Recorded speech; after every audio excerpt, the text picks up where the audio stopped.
nonverbal learning disorder, or commonly known as NVLD, is sometimes considered a rather controversial learning disability.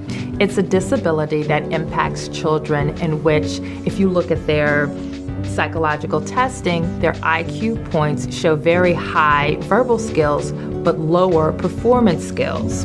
Children are typically excelling in language and reading, but have more difficulty with things related to visual spatial skills such as math. Children with NVLD also have social communication difficulties and sometimes have trouble relating to their peers. Many times, NVLD is diagnosed after a child is doing so well in school, but they're not maintaining any peer relationships.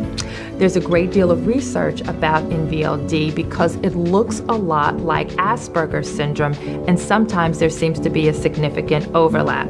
What we do know is that NVLD shows less developed abilities of the right cerebral hemisphere. Nonverbal learning disability really is a learning disability and not a psychological disorder.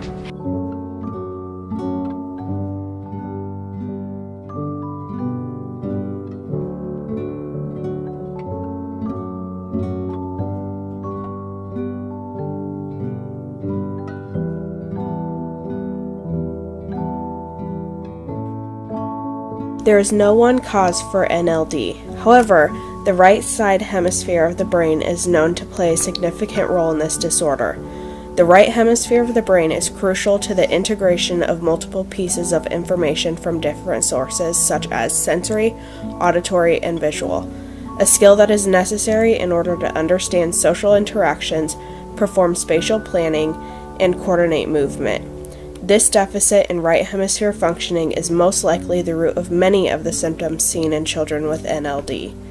It is unknown how exactly the deficit in the right hemisphere of the brain develops or arises.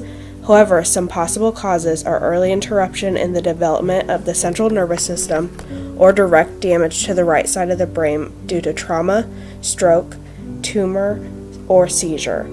The exact source and cause of NLD is rarely identified. Children with NLD might possess good verbal skills and vocabulary, rote memorization skills, and often can remember auditory information very well. Children often have poor visual memory, delays in fine motor coordination, lack of motor coordination, difficulty with spatial planning, and balance problems. They often pay attention to small details rather than understanding the whole picture.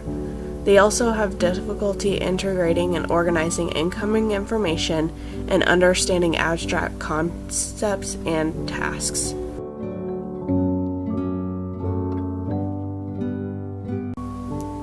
This says my handwriting is atrocious. It has held me back through my entire life.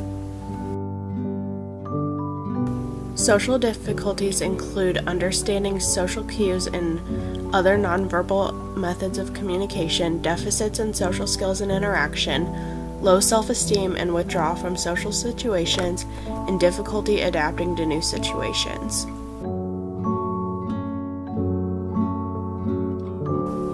How can we help our students? We can verbally instruct this child on how to do something rather than show them. Make lists and write down step-by-step instructions. Allow them to work on computers and type their notes or tests on a keyboard rather than handwrite if handwriting is a problem. Provide them with graph paper to help organize their homework during math. Provide them with instructions about appropriate social interactions. Allow them extra time. Provide a routine and a schedule both at home and school. Also, inform them well in advance of any changes to that schedule. This will combat a lot of anxiety.